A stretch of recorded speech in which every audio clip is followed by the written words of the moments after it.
Welcome back, part 2 of the How to Fix Your Dead Bed series. Perhaps your wife's just gone cold. Perhaps things are a little bit boring and you need to spice things up. Maybe you needed a challenge. Whatever it is, this is part 2 and we're going to get right into it. Last week we discussed how we got into this dynamic.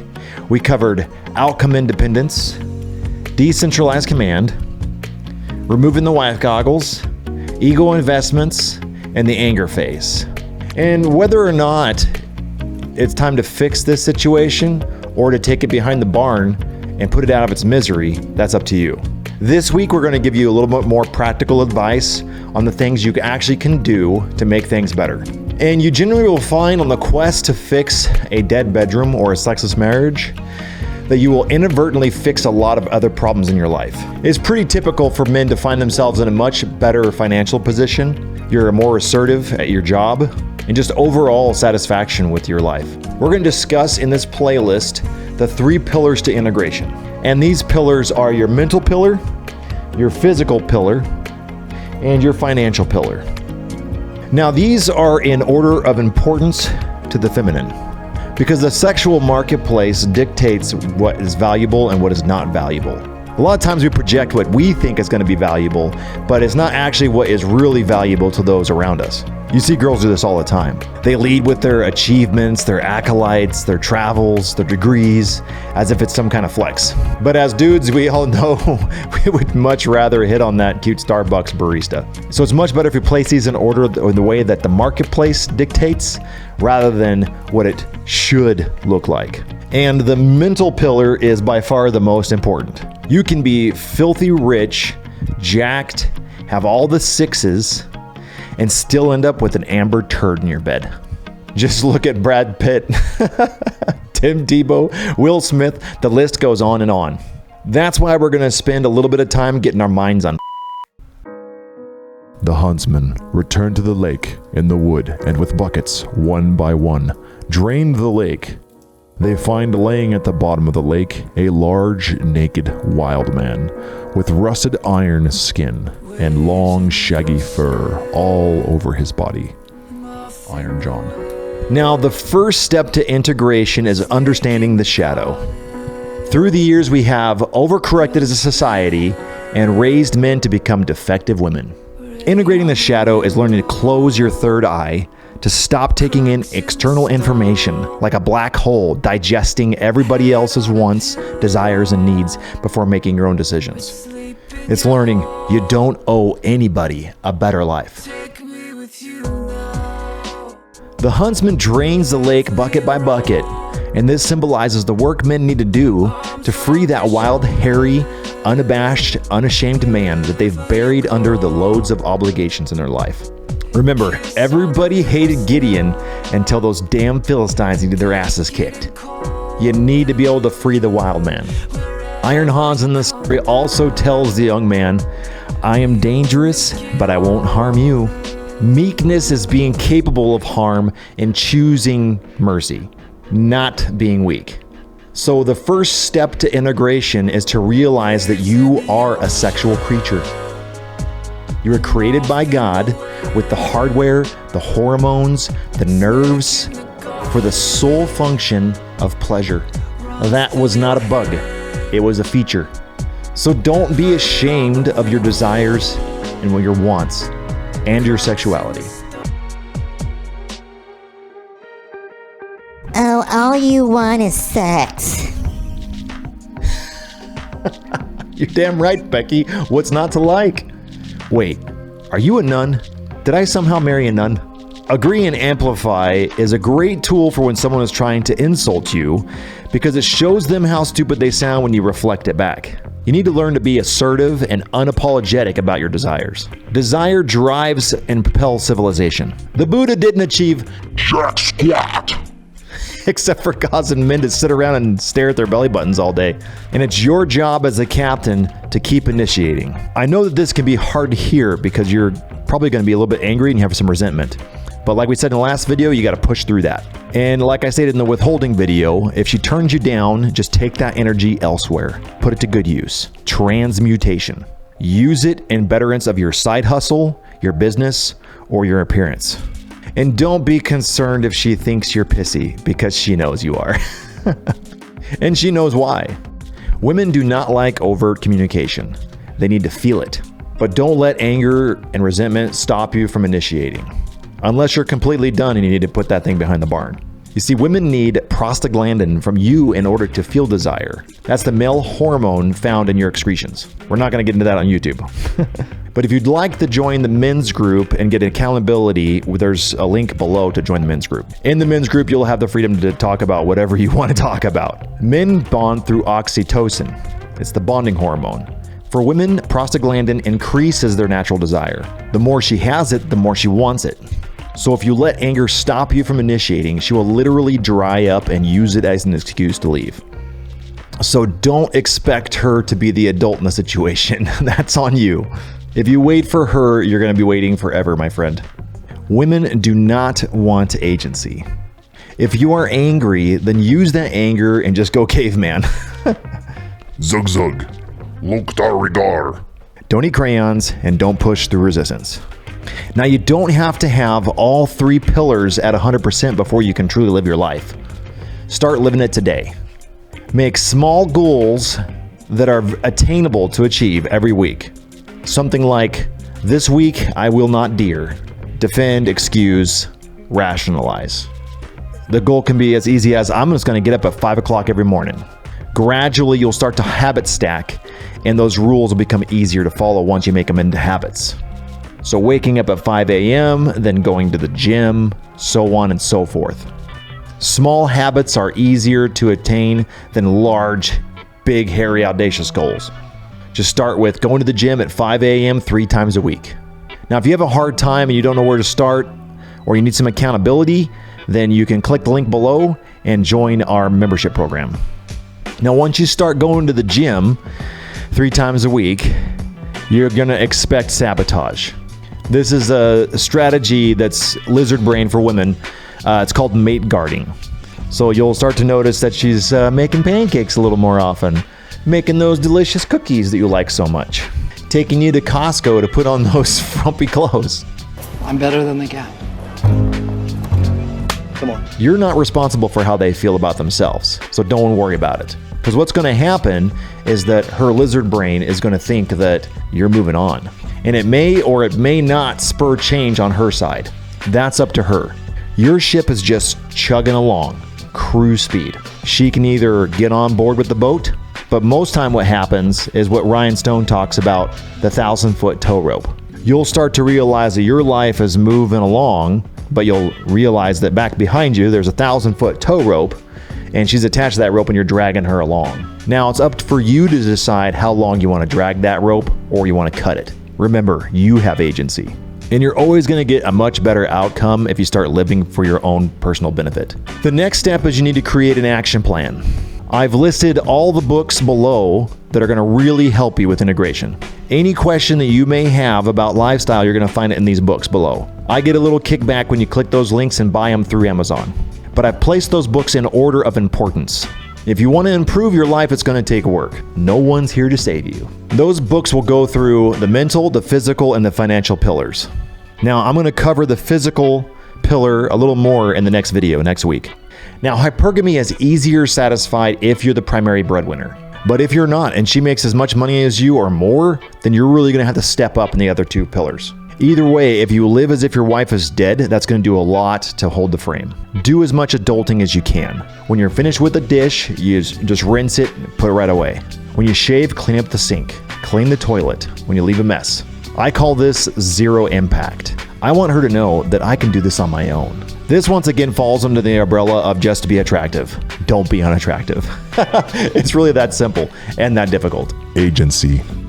Ultimately, you are responsible for your current life and how you got here. You made this bed and now it's time to lay in it. Whether it was 1,000 concessions that got you here, or your wife is a complete psychopath, it's still on you to push it forward or take it behind the barn and put it out of its misery. And no amount of explanation or honesty will get her to change. You cannot negotiate desire. The fear of losing her lifestyle is the only thing that will propel her to change. That being said, there's some landmines that I can help you step over. And the first one is therapy. Now, we talked about this a little bit last week. Now, the abusive wife does a pretty good job of covering this. Plus, doesn't that just look good in your nightstand? How's that for dread? Or better yet, how about that one? That one looks really good. Now, David does a pretty good job of going into why couples therapy is no bueno. They bring the couple in, they split them up, and the wife gets all crazy spun up with their delusions. See, women are really good at believing their lies. And generally due to the women are wonderful effect, proven in the 90s, they found out that society as a whole tends to place a positive attribute to women.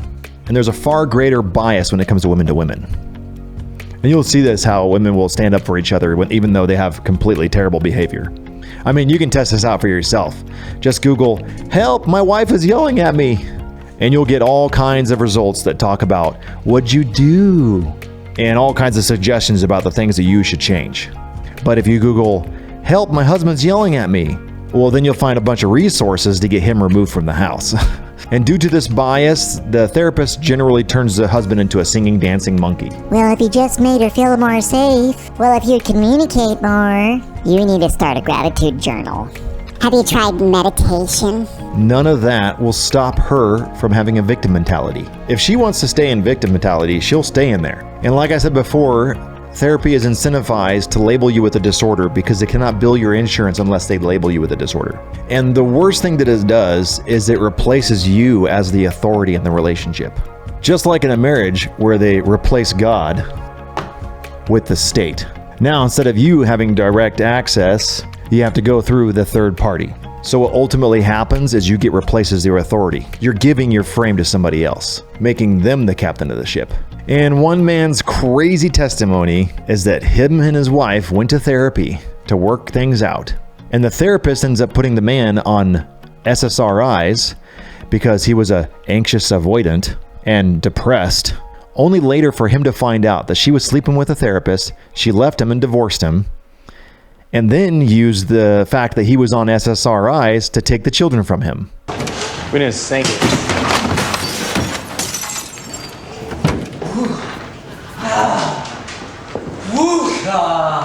I wonder why he was avoidant. Could that be why he was depressed? If you read the book Why Women Have Sex, it's really insightful for this. If you'd like me to do a full video on therapy and why it's bad, just write therapy below. Dread. Why Women Have Sex is a great read for why dread works. Have you ever wondered why breakup sex is always the best? Why is it that when you break up, then you start working out? And you need to be capable of cheating. Now hear me out. Think about it. You cannot make a necessity a virtue.